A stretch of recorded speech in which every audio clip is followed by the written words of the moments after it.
یہ ریکارڈنگ سنو کہانی میری زبانی کے لیے کی جا رہی ہے۔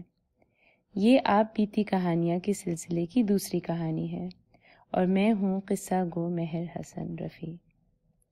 کہانی کا عنوان ہے نیلا کمبل، جسے تحریر کیا ہے عظمیٰ اعظمی نے۔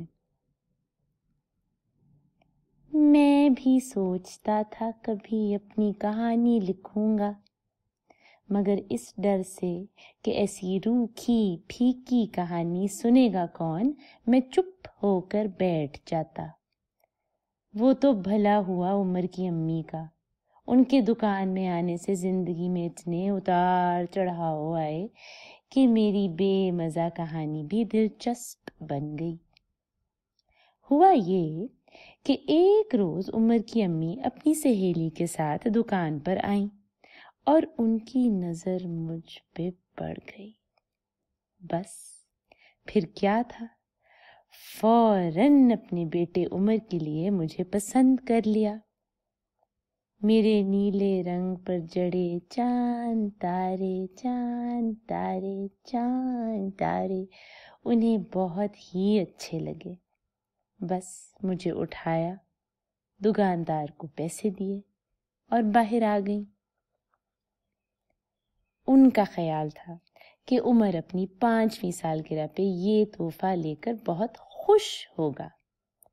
راستے بھر انہوں نے اپنی سہیلی سے میری اتنی تعریف کی کہ میں سچ مچ اترانے لگا، مگر میری قسمت میں شاید کچھ اور ہی لکھا تھا۔ خوش ہونا تو درکنار، عمر نے مجھے دیکھ کر ایسی ناک بھون چڑھائی کہ میں خود بھی شرمندہ ہو گیا۔ میرے اوپر سجے چاند تارے چاند تارے چاند تارے، جن کے راستے بھر میں تعریف سنتا آیا تھا، عمر کو ایک آنکھ نہ بھائے۔ مجھے ڈائناسور والا کمبل چاہیے، میں بڑا ہو گیا ہوں۔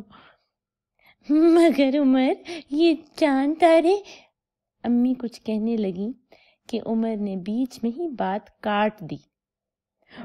بس مجھے ڈائناسور والا کمبل چاہیے۔ خوفناک جانوروں والے کمبل اوڑھو گے تو ڈراؤنے خواب آئیں گے، امی نے سمجھایا۔ آنے دے، میں بہت بہادر ہوں۔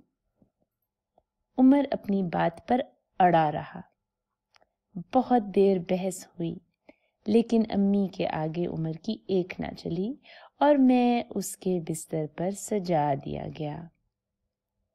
عمر بھی ضد کا پکا تھا۔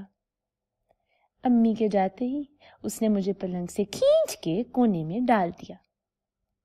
رات کو باہر سے کی آواز آئی۔ یہ بلی کے بچے کی آواز تھی جو شاید عمر کے کمرے میں آنا چاہ رہا تھا۔ عمر دروازہ کھول کر اسے اٹھا لایا اور بڑے پیار سے مٹی سے لت پت اس بچے کو میرے اوپر سلا دیا۔ رات جیسے تیسے گزری۔ صبح ہوئی تو عمر کی امی کمرے میں آئیں۔ بلی کا بچہ تو دم دبا کر بھاگ گیا۔ میرا حشر دیکھا، وہ اپنا سر پکڑ کر بیٹھ گئیں۔ اف! مجھ میں سے بو بھی بہت آ رہی تھی۔ انہوں نے مجھے اٹھا کر نلکے کے نیچے ڈال دیا۔ جب دھو کر نچوڑ کر پھیلایا تو میں خود بھی اپنے آپ کو پہچان نہیں پایا۔ نہ وہ رنگ، نہ وہ شکل، چاند ستاروں کی ساری چمک ماند پڑ گئی تھی۔ میں حیران تھا کہ نہا دھو کر بھی کوئی اتنا بد شکل ہو سکتا ہے۔ دھوپ میں سکھا کر مجھے الماری میں ڈال دیا گیا۔ ادھر عمر خوش تھا کہ چلو اسی بہانے سے جان تو چھوٹی۔ ساری سردیاں یوں ہی گزر گئیں۔ گرمیاں آنے کو تھیں۔ سارے گرم کپڑے دھوپ دکھا کر الماری میں رکھے جانے لگے کہ عمر کی امی کی نظر پھر مجھ پر پڑ گئی۔ انہوں نے مجھے منگل بازار بھجوا دیا۔ گرمیوں کی وجہ سے قدر یوں بھی کم تھی، رہی صحیح کسر دکاندار نے ڈھیر سارے کپڑوں میں دبا کر پوری کر دی۔ سانس لینا بھی دو بھر ہو گیا۔ سردیاں آئیں تو دکاندار نے سارے گرم کپڑے باہر نکالے. نہ جانے دل میں کیا آیا کہ مجھے سامنے سجا دیا. چھوٹے سے راشد میاں اپنی امی ابو کے ساتھ دکان پر آئے. مجھے دیکھا تو مچل گئے. ان کو میرے دھندلے چاند تارے چاند تارے چاند تارے ہی اتنے اچھے لگے کہ اپنی امی سے مجھے خریدنے کی فرمائش کر بیٹھے. انہوں نے اسی وقت مجھے خرید لیا. یہاں سے میرے دن بدلنے شروع ہو گئے. اب میرے مزے ہی مزے ہیں. راشد میاں روز رات کو مجھے اوڑھ کر سوتے ہیں اور صبح سویرے طے کر کر رکھ دیتے ہیں. ایک مزے کی بات بتاؤں؟ راشد میاں کے ابو کبھی کبھی رات کو انہیں کہانیاں بھی سناتے ہیں. میں بھی بڑے غور سے سنتا ہوں. کبھی وقت ملا تو آپ کو بھی سناؤں گا.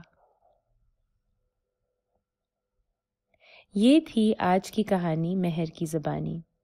مزید کہانیاں سننے یا مفت ڈاؤن لوڈ کرنے کے لیے ہمارے فیس بک پیج، یوٹیوب چینل اور ساؤنڈ کلاؤڈ لنک سنو کہانی میری زبانی لائک، سبسکرائب اور شیئر کرنا نہ بھولیے گا.